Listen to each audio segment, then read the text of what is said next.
Hey guys, welcome back to Gundam Build Guide. I'm you, Buster Green. Please like and subscribe to this video because I still need subscribers to get monetized.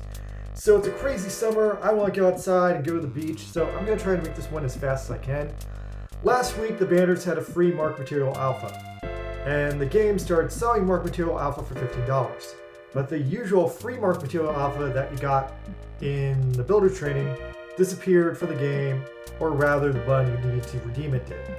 Although if I'm being completely paranoid, I gotta admit that the whole thing's kind of suspicious, and I kind of think that maybe they were testing the waters to see if anyone would pay money for it in an environment where they can't give them out for free. Anyway, so this week they fixed that and it's back to normal. And to make up for it, they gave us free marks and some free conversion BTs to cover what we lost. Anyway, so moving on, the suit this week is the Gundam NT-B form. Now, I really respect the narrative Gundam.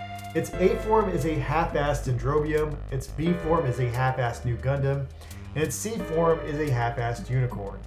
Now, that being said, the B form, which is coming out this week, is pretty goddamn righteous. It has a very clean, light armor look compared to the C, and I'm really happy with the parts I managed to pull on it. Although, if I'm being real, I also really want to get the backpack and the torso. And I do need to do some more pulls to get more of the ground cells weapons. So I'm gonna wait and see if anything harder drops over this weekend. But if nothing really thrills me, then maybe I might do another 5 pulls on the NTB. Anyway, aside from that, we have another step-up banner, which is making the odds really good for the NTB.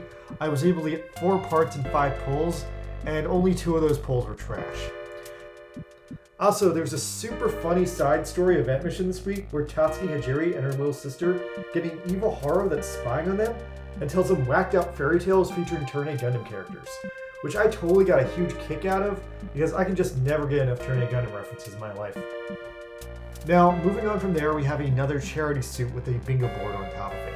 But this time it's one of the charity suits that I really like and think are cool. It's the Goof Ignited from Seed Destiny. Now, the Goof Ignited is the second of a weird series of original Gundam throwback units that popped up in Seed Destiny. The first one was the Zaku Warrior, which was cool because it just had so many weird variations. Then we got the Goof Ignited. Now, the Goof Ignited is very similar to the original Goof, but it differentiated itself by having some really weird body proportions, having a wing jetpack. And then after that, you got the disappointing Dom Trooper, which was literally just a Dom with a beam shield.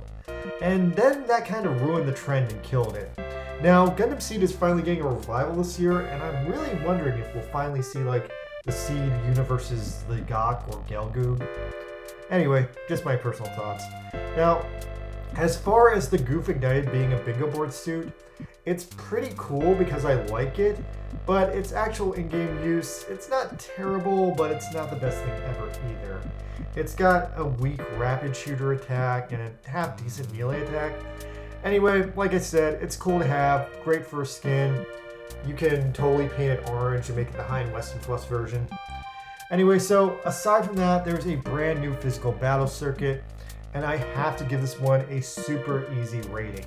Now, this time around, it's on a desert map, and the desert map is just so big and spacious that gives you a really good edge.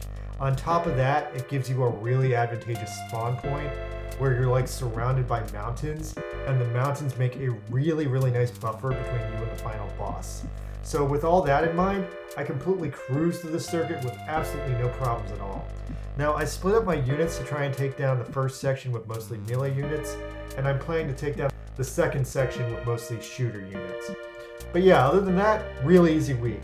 So heads up guys, if you're in my clan, we're going to do our monthly multiplayer get-together tomorrow night at 5 p.m. Eastern Standard Time.